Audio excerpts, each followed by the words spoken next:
No, I wouldn't say this is a revenge game at all. You got to look at their coaching staff, different defensive coordinator. Some of the players are different as well that they acquired. So what they're doing defensively is going to be different than what we seen last year, with the coach. So I don't look at any of those, games as a revenge game or I need to do something special this game. Just got to do what I'm told. What is my job? What is my footwork, my soundbite, and go about it that way. What do you remember feeling as you watched the offense struggle, and that was all you could do, watch? Yeah, I would say it's always a struggle when you're not able to be out there with your guys. You work countlessly, you work tirelessly with them with getting the timings right, the footwork, progressions, spots with those guys, and just can't do anything to help but cheer them on or have communication with them on the sideline. So, I've said it many times, but I really can't be putting the team in that situation. How do you feel about, or what do you, I guess, the confidence that you have and what you've seen in camp and now through preseason games that you guys are going to be at the spot you want to be offensively as you open the season? Well, only time will tell when we get to play on Sunday. So we know what the expectations are for our team. We know what the standard is for our team as a unit, right? Special teams, offense, and defense. We got to go show that. You don't just talk about that. Yeah, sure, you want to talk about it within the team, but we got to go show that. Enough with the talking. We just got to go show it. What are the trademarks of the Lou Anarumo coached defense? Trademark, meaning what is the scheme or? Yeah, what stands out about what they do, especially anything unique? I think they do really well with their personnels. Outside of their personnels, we're going to have to see what they do with certain guys out there, right? Fast nickel, regular nickel, their base, what they want to do against us. I would say the thing they do really well when we look at when we look at his tape at Cincy, they do disguise some of their pressures really well while playing some coverage back there. So we're going to have to be sound on that, being able to pick it up and being able to make them pay if they do. What would you say your connection with Tyreek is right now, both on and off the field? I would say it's good. I think for what it was earlier in the summer was just that, and I think people might have blown it out of proportion to where now, we've worked we've worked on it, and I think that conversation is dead now. I think once people see Tyreek score on Sunday, everyone will forget about that. So we're in a good spot, and we've been in a good spot for some time as well. So I'm really happy with that and pleased with that, and I'm very pleased with how our guys are operating now in all rooms. Tight ends, running backs, receivers, O-line, all of that. So I'm very happy. Let's ask you about the stretch last season when you came back from the injury, starting with the Arizona game. I think it was like a 4 or 5 game stretch where Mike was saying this morning, like, was some of your best football. Do you see that stretch as some of the best football you played? And I guess if so, like, was that just a product of having a different vantage point, of being able to look at the game a different way from the sideline, or what would you say contributed most? I would agree that was definitely some of my best football last year.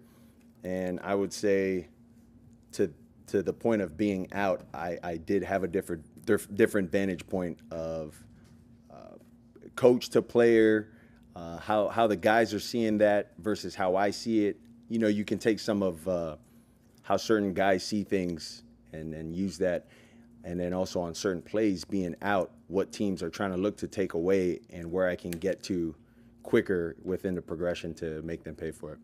Back to Joe's question, how much more of a challenge is it for you to get ready for a week 1 game against a defense that has a new DC and new parts compared to later in the year when you have game tape on them?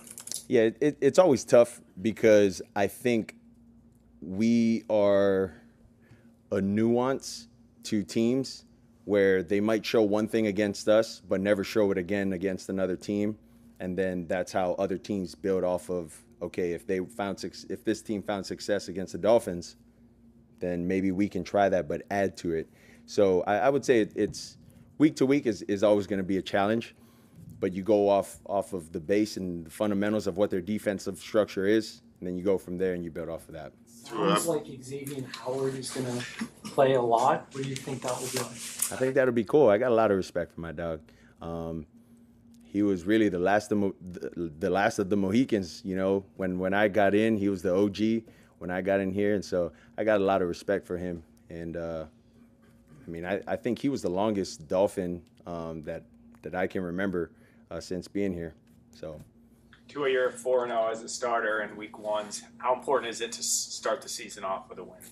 I think it's always important to start the season off with a win. I wouldn't say, I'm looking at it as 4-0 or 5-0 or whatever it is. You're always trying to get a good jump start. You only get 17 of these games, and you're trying to figure out how you can stack all of those into the win column, and how you can eliminate those losses. Tua, how do you feel about this offense's, I guess, cohesiveness now that Tyreek and Devon are working back in? Yeah, it's good. I would say with Reek, I've had 3 years under my belt with Reek, so timing, seeing things together, I would say that's all there. And then with Vaughn, I mean, we just had practice again, and he was out in the last one of the other practices that we had prior to this practice. So, I don't think there's been a misstep with him as well, getting back in. So he's been staying focused, locked in with what he needs to do in order to help us win games. You mentioned the Colts do a good job of disguising some of the stuff they do. If I remember correctly, Texans did a really good job with that as well. I guess what were some of the teaching points from that game that will carry over into some? Yeah, I would say a lot of the things that gave us problems were the tricky twos, and we've made that a point of emphasis in how we want to attack that, how we want to look at that, and just it's more so vision for the quarterback off of actions. How we're looking at seeing that, especially with the post player being the run through guy. So we know we're going to be getting a lot of that, a lot of two-man. So, yep. What would make a successful season for you and the team? To win it. That's a successful season every time. It's to win it. We're trying to win it all. If not, I don't know why we're playing football, How much chemistry have you been able to build with Darren Waller in a short period of time? We've been able to work a little bit. I think the cool thing about D Wall is he's been staying locked in mentally.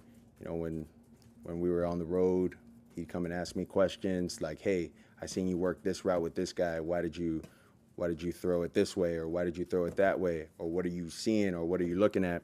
And I think he's been really locked in throughout the past couple weeks, and then we've had some reps with him as well. So we'll see, how much playing time he gets this Sunday. What makes you confident that he'll be able to do what you need him to do? Well, there's some plays that he's made out there that I would say I'm pretty confident that he'll make some plays for us. Now, is he going to have a lot of playing time? That I'm not too sure. With what the coaches got going on, and with the game plan aspect of it, I'm not too sure. What have you said, or would you say to Jonah, Savai, Naya between now and the first snap? What have I said? Or would you say, what do you want him to be aware of? Well, if there's something that I needed to tell him, I probably would have told him already, because he has 3 games under his belt now, if you will. But this is when the going gets tough. You're going against the best of the best from every team. But I don't think he needs to change anything. If anything, this is how you learn, right? Trial by fire. You find out who your guys are, and you find out how they react to adversity, and you go from there. What does it mean to you in a couple of years now? But what does it mean to you to be a captain, just as far as a leader? And how do you kind of take that into the season as you've grown, of what that term means? It means a lot. I say that because I think my leadership for myself and how I've grown as a person as well has changed over the years, with how I look at things within the team, with how I interact with guys.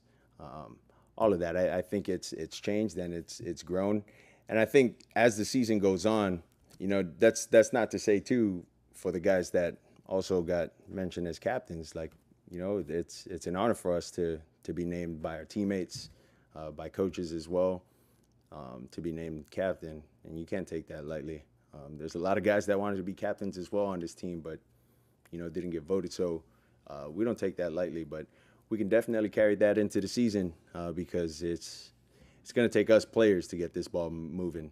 Yeah, sure, you could say the coaches do this, do that, but it's about the players. I watched the first episode of Under the Sun last night. Under the Sun? Yes. What is that? Your show, though. Yeah, your show, the Dolphins. Oh, yeah, nah, yeah, I knew, yeah, no, shoot, I forgot. Yeah, Under the Sun, that's right, yeah. I was just Shoot, I'm waking up. Yeah, I got you.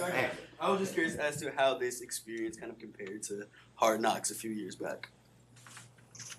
I would say this that experience was a little different because I knew the people, you know, that was riding in the car with me, that came over to the house, you know, all of that was asking the questions. So I would say there was some comfort in that, right?